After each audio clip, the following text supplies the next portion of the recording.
Well, it's obvious from the tone of the prosecutor's statement that the defense has its work cut out for it here, and that becomes very apparent as we now hear the first part of the opening statement of Defense Attorney John Catrone.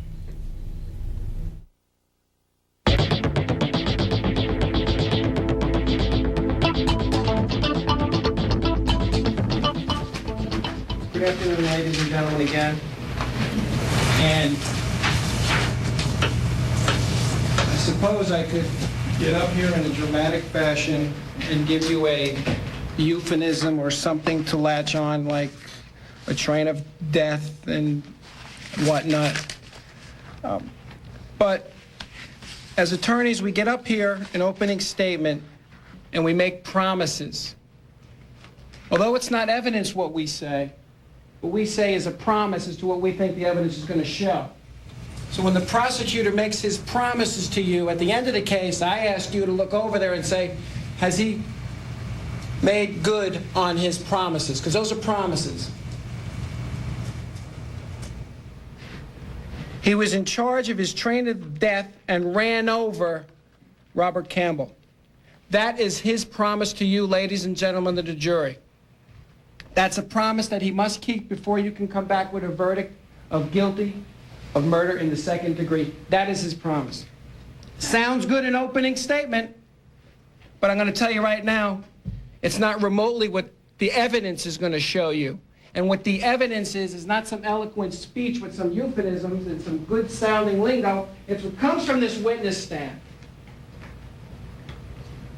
And I'm going to tell you right now, I am not here to tell you that it was not a horrible accident. Of course it was a horrible accident, something that should never happen to anyone.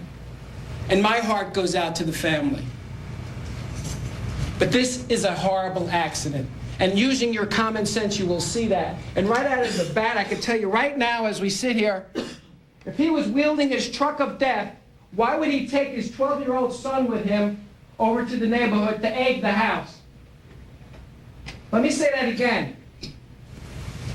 If he's wielding his truck of death, first of all, why does he bring, the evidence will show you, a carton of eggs? Why does he bring his young son with him, wielding the truck of death? The evidence will show you that's nonsense. And again, I'm not saying it to downplay what happened because it's horrible. Yes, some comments were made by Mr. Day afterwards that were wrong. You'll get to hear what was said and what was not said, but you're going to get to hear in entirety what was said and the context of when it was said, and you'll use your common sense. The prosecutor neglects to mention to you about 3 or 4 times, Mr. Day says, it was not intentional, I didn't mean to do it, I didn't even know he was stuck on the side of the car. But you know what?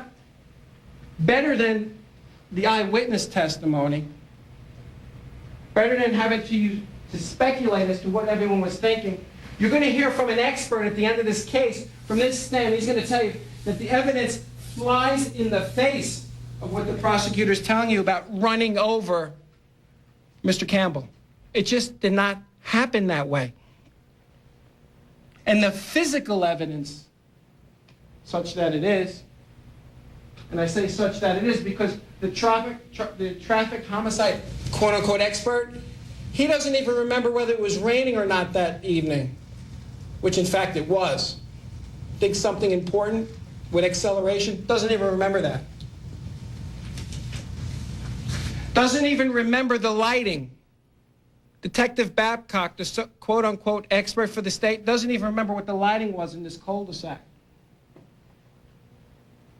It's easy to get up here and come up with a few lines and tell you what he said, he didn't have to deserve it, and sit down and go on your emotions and go home at 5 o'clock and let you rest on that.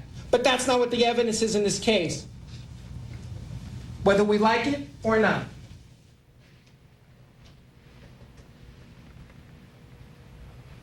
This scuffle, and it starts there.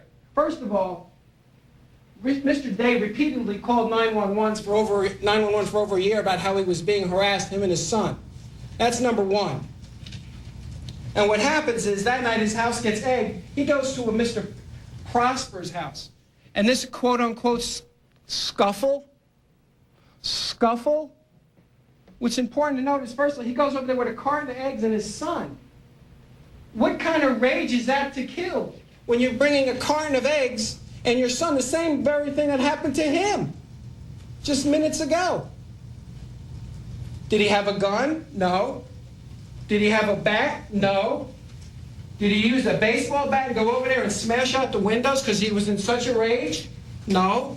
Did he do anything like that at all? No. What he did was he got out of the car and threw eggs back at their house, the Prosper's house. What did he get for that? Well, you're going to get to see the photo of the injury of Mr. Day as he slipped. He slipped when he threw the punch and fell on the floor.